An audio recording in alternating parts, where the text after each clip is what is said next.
अब हम एक उदाहरण देखते हैं। इस उदाहरण में अगर आप देखें तो एक प्यासा फेंकने का परीक्षण पर विचार करें। घटना एक अभाज्य संख्या प्राप्त होना। पहली घटना यानी मैं इसमें a लिख देता हूं जो दे रखा है अभाज्य संख्या। अभाज्य संख्या आपकी है 2, 3 और 5। लेकिन अभाज्य घटना लिखने से पहले सबसे पहले जो आपको लिखना है वो लिखना है सैंपल स्पेस।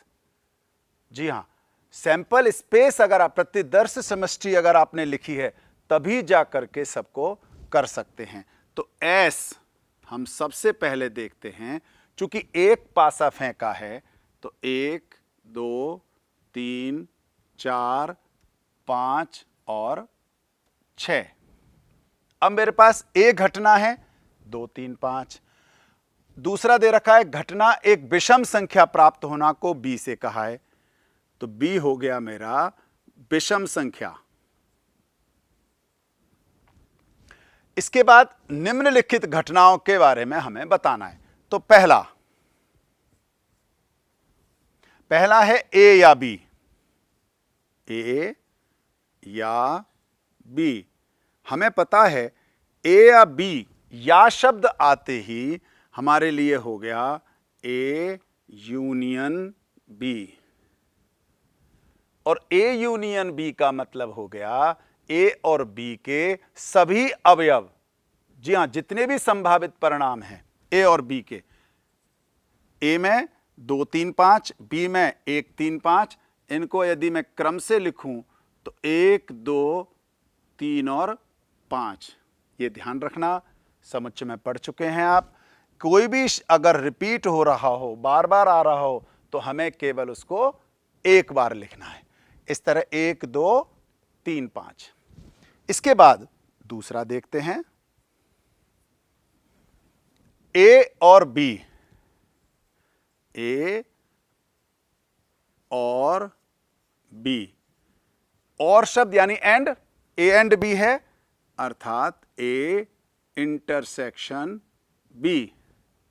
अब ए इंटरसेक्शन बी यानी उभयनिष्ठ बी, दोनों में जो सर्वनिष्ठ है, जो कॉमन है, तो दोनों में कॉमन अगर ए और बी में देखें तो केवल 3 और 5 है। इस तरह से ए और बी हो गया। तीसरा देखते हैं। तीसरा कह रहा है ए किंतु बी नहीं, A but not B, A intersection B dash. A but not B, A तो हो परंतु बी नहीं हो, तो हमने पढ़ा था। ऐसे में ए और बी का जो कॉमन है वो ए में से हट जाएगा। दोनों का कॉमन 3, 5। ए है हमारा 2, 3, 5। अगर 2, 3, 5 में से 3, 5 हट गया तो 2 आ गया।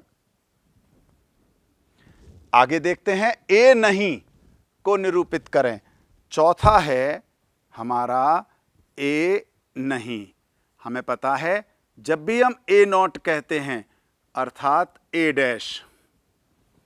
अब ए डैश का मतलब हमने पढ़ा है एस माइनस ए। जी हां, समुच्चय में पढ़ते थे यू माइनस ए, लेकिन यहां पर यू नहीं कहेंगे क्योंकि यू यहां पर बन जाता है एस।